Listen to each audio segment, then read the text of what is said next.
Robert F. Kennedy Jr. joining forces with the Trump campaign has been the most unifying act we've seen in America for years. Don't you want healthy children? And don't you want the chemicals out of our food? And don't you want the regulatory agencies to be free from corporate corruption? And that's what President Trump told me that he wanted. He also told me that he wanted to end the grip of the neocons on U.S. foreign policy. And don't you want a president who's going to get us out of the wars and who's going to rebuild the middle class in this country?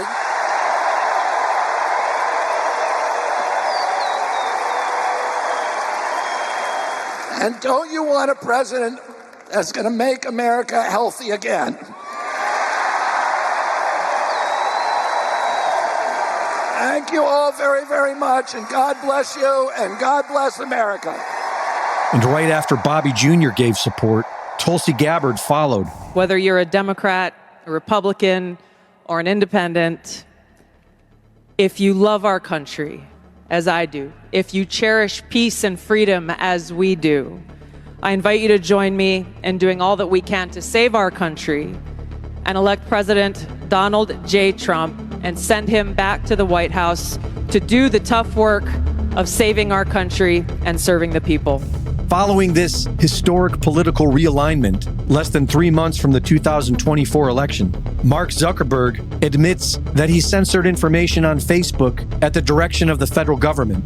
It doesn't take a prophet to see what's coming next. The rising action of this story is leading to a massive response, something big enough to suspend the elections. If they really think they're going to lose, if they haven't locked it down, and I don't know the answer to that because I'm not privy to their plans, but if they think that there's a chance that Trump could win decisively enough in November that they can't steal it, then I think their only option there is to, in some way, throw the society into chaos, as they did during COVID, which was the pretext for changing the way we vote and letting people vote anonymously without IDs and drop boxes, and a month before the election, et cetera. They completely changed everything, allowing Mark Zuckerberg to spend $400 million to control the mechanics of the election. That would not have been allowed except under a state of national emergency provided them by the virus they created in a lab in Wuhan, COVID.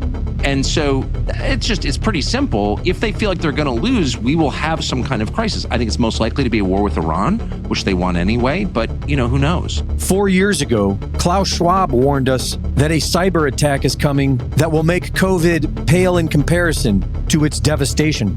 We all know, but still pay insufficient attention to the frightening scenario of a comprehensive cyber attack, which would bring to a complete halt to the power supply, transportation, hospital services, our society as a whole. The COVID-19 crisis would be seen in this respect as a small disturbance in comparison to a major cyber attack. And just this month, the World Economic Forum posts an article entitled 4 Global Risks to Look Out For in the Post-Pandemic Era.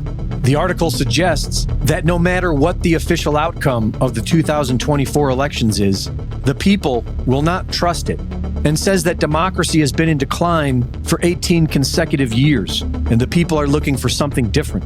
The article cites the WHO, saying that the COVID pandemic was the greatest threat to mental health since the Second World War, and that a new eco-anxiety is likely to escalate as governments fail to transition away from fossil fuels fast enough. The article suggests that 50% of jobs will be wiped away by 2027, and that a violent backlash against AI is inevitable. It warns of an era of unexpected, destabilizing shock events, where a new global extremist group emerges, which may use AI to kick off a new phase of terrorism, such as an intentional cyber pandemic. This goes along with the Rockefeller Foundation's Scenarios for the Future of Technology and International Development, which says if the people reject the new AI control grid, the system will have to resort to violence and deceptive false flags in order to bring it about. Reporting for InfoWars, this is Greg Reese.